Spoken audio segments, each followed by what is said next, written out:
તો નેપાળમાં જે વિનાશક પૂર આવ્યું છે તેમાં ફ્લેશ ફ્લડના કારણે એ કાટમાળ અને પાણી સહિત હવે ભારતમાં એટલે કે ઉત્તર પ્રદેશના કુશીનગરથી 4 મૃતદેહો મળ્યા છે।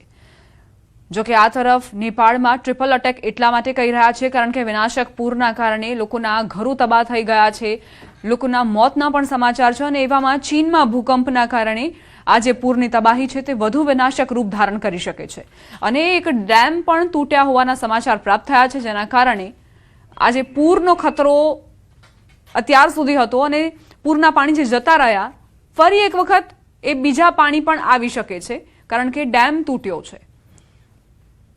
તિબેટ અને નેપાળ બોર્ડર પર આ જે પૂરના પાણી છે તે એન્ટ્રી કરી શકે છે અને તેના કારણે જે આસપાસના વિસ્તારના લોકો છે તેમને દૂર ખસેડવા માટે પ્રશાસનને કામગીરી શરૂ કરી નાખી છે।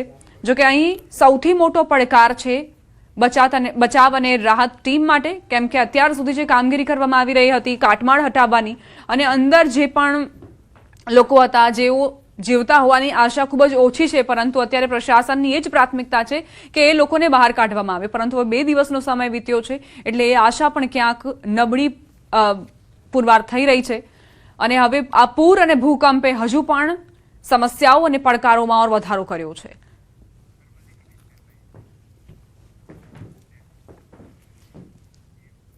अन्य समाचारों पर नजर करिए। अरवली मोड़ासाना सगरवाड़ा रात्रे 12:30 वागे काचा मकानનો स्लेब अचानक धराशायी थयो, जे बाद अफरातफरी मची गई। हर्षदभाई भावसाરના મકાનમાં રક્ષાબંધન માટે આવેલા બહેન ભાણિયા સહિત 4 લોકો ઉપર સ્લેબ તૂટી પડતા નીચે પટકાયા હતા। નીચેના મકાનમાં પણ 3 લોકો પર સ્લેબ પડતા ઈજાગ્રસ્ત થયા।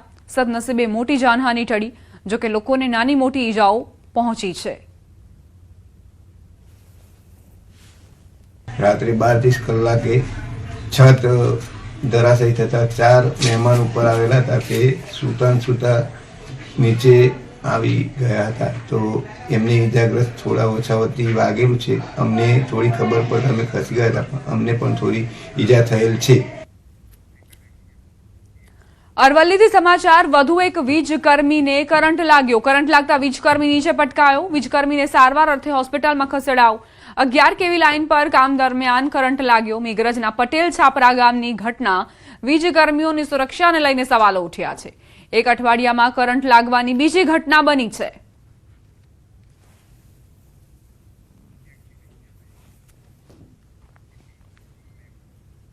જામનગરના ખેડૂતો માટે સારા સમાચાર પ્રાપ્ત થઈ રહ્યા છે। ટ્રાન્સમિશન લાઇનના વળતરમાં હવે જંત્રીની તુલનાએ 300 થી 600% વધુ વળતરનો લાભ મળશે। કલેક્ટર પીબી પંડ્યાની અધ્યક્ષતામાં મળેલી બેઠકમાં માર્કેટ રેટ કમિટી દ્વારા બજાર ભાવ આધારિત દર નક્કી કરાયા છે, તેથી હવે જામનગરના ખેડૂતોને બજાર ભાવ આધારિત વળતર મળશે। જામનગર જિલ્લાના અસરગ્રસ્ત ખેડૂતોને પણ આ નવી વળતર નીતિનો સીધો લાભ મળે તે હેતુથી લાલપુર તાલુકાના કાનવિરડી ગામના અલગ અલગ સર્વે નંબરો માટે માર્કેટ રેટ કમિટીની કલેક્ટર કચેરી ખાતે બેઠક યોજવામાં આવી હતી। બેઠકમાં સરકારના વેલ્યુઅર, ખેડૂતના વેલ્યુઅર અને ટ્રાન્સમિશન સર્વિસ પ્રોવાઇડરના વેલ્યુઅર દ્વારા રજૂ કરાયેલા વેલ્યુએશનમાંથી લોટરી સિસ્ટમ દ્વારા ખેડૂત તથા કંપનીના વેલ્યુઅર મારફત નક્કી થયેલા દરને ધ્યાને લઈને જમીનની યોગ્ય બજાર કિંમત આખરી કરવામાં આવી। આ નવી પારદર્શક પદ્ધતિના અમલથી ખેડૂતોને અગાઉની જંત્રી આધારિત જોગવાઈઓ કરતા અંદાજે 300 થી 600 ગણું વધુ વળતર પ્રાપ્ત થશે। તેથી હવે કાનવિરડીના ખાતેદારને 4.37 લાખના બદલે 24.33 લાખની માતબર વળતર ચૂકવવામાં આવશે। હવે પછી ટ્રાન્સમિશન કંપની દ્વારા જે ટાવર જે તે ખેડૂતના ખેતરમાં આવે છે તેની બંને બાજુ 1 મીટર વધારી અને એનો એરિયા ગણવામાં આવશે અને આ જે માર્કેટ રેટ નક્કી થયેલો છે તેની ડબલ કિંમત કરી અને તે મુજબ એનું વળતર ચૂકવવામાં આવશે।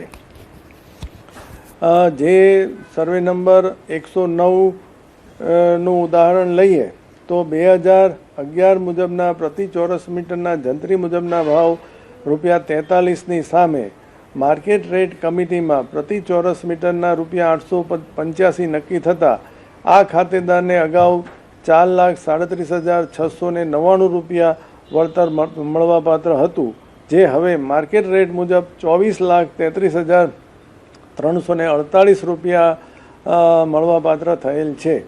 આથી જામનગર જિલ્લાના તમામ ખેડૂત ભાઈઓ કે જેમના ખેતરમાં ટ્રાન્સમિશન લાઇનના ટાવર અને વાયર આવે છે તેમને હું અપીલ કરું છું કે સરકારશ્રીના આ પરિપત્ર મુજબ માર્કેટ રેટ નક્કી કરવાની કાર્યવાહીમાં સૌ સહકાર આપે અને સૌનું મૂલ્યાંકન કરી અને સારામાં સારું વળતર મળે તે અંગેની કામગીરી જિલ્લા વહીવટીતંત્ર દ્વારા કરવામાં આવશે. બોટાદ ખસ રોડ શંકરપરા વિસ્તારમાં આવેલ સ્વામિનારાયણ મંદિરમાં ચોરીની ઘટના સામે આવી. અંદાજે 3 થી 4 બુકાનીધારી ચોરોએ મંદિરમાં હાથફેરો કર્યો. મંદિરની દિવાલને અડી દારૂનો અડ્ડો ચાલી રહ્યો હોવાનો મંદિરના સ્વામી દ્વારા આરોપ મુકાયો હતો. મંદિરની આસપાસ અનેક દારૂની બોટલો અને આવારા તત્વોનો પણ ત્રાસ છે. બેખૌફ બનેલ ચોરોએ દિવાલ લાંઘીને ચોરીને અંજામ આપ્યો હોવાનું સીસીટીવીમાં સામે આવ્યું. રોકડ અને અન્ય ચીજવસ્તુઓ મળી. અંદાજિત 45,000 રૂપિયાની મત્તાની ચોરી થઈ હોવાની માહિતી મળી છે. પોલીસ સ્ટેશન લેખિત અરજી આપી સમગ્ર ઘટનાને લઈ કાર્યવાહી કરવા માંગ કરવામાં આવી છે.